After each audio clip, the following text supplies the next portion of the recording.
भारत दौऱ्यावर आलेल्या पुतीन यांच्यासाठी आजचा दिवस व्यस्त। दुपारी 12 वाजता गार्ड ऑफ ऑनर आणि त्यानंतर द्विपक्षीय चर्चा। संध्याकाळी राष्ट्रपती भवनामध्ये खास डिनरचं आयोजन।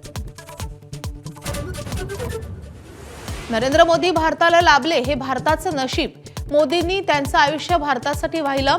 पुतीन यांच्याकडून मोदींचं तोंड भरून कौतुक। टॅरिफ लादलं म्हणून भारत दबावाखाली येणारा देश नाही अशा शब्दांमध्ये दिली हिम्मत।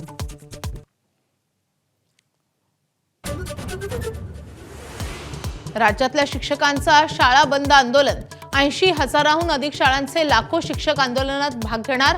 टीईटी परीक्षेची सक्ती आणि 2024 ची संच मान्यता रद्द करा या मागण्या। शाळा बंद आंदोलनामध्ये भाग घ्याल तर 1 दिवसाचा पगार कापणार। सरकारचा आंदोलक शिक्षकांना इशारा।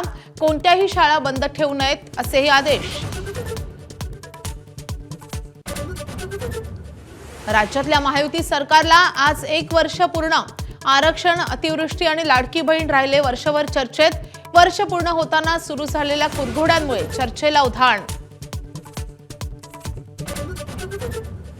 मुंबई महापालिकेनं पडताळणी केलेल्या 80,000 डुप्लिकेट मतदारांमध्ये 10 ते 12% दुबार मतदार। आयुक्त भूषण गगराणींची माहिती। 12 लाख डुप्लिकेट मतदारातही सगळेच डुप्लिकेट नसावेत असाही दावा। पुण्यातील पार्थ पवार जमीन घोटाळ्यातील मुख्य आरोपी शीतल तेजवानीला 8 दिवस पोलीस कोठडी, तर तेजवानीला 300 कोटी मिळालेच नाहीत, वकिलांचा दावा। अजित पवारांचे पुत्र जय पवार यांच्या शाही लग्नाचे सूर बहारीनमध्ये घुमण्यास सुरुवात। आज हळदीचा कार्यक्रम, तर शरद पवार सुप्रिया सुळे लग्नाला जाणार नसल्याची माहिती। विमानसेवा 10 डिसेंबर पर्यंत विस्कळीतच राहणार, इंडिगोची माहिती।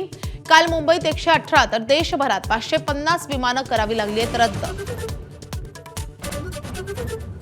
नागपूरमध्ये तरुणाचा संशयास्पद मृत्यू। मैत्रिणही सापडली रक्तबंबाळ अवस्थेत। तरुणानं चाकूनं हल्ला केल्याची तरुणीची पोलिसांना माहिती।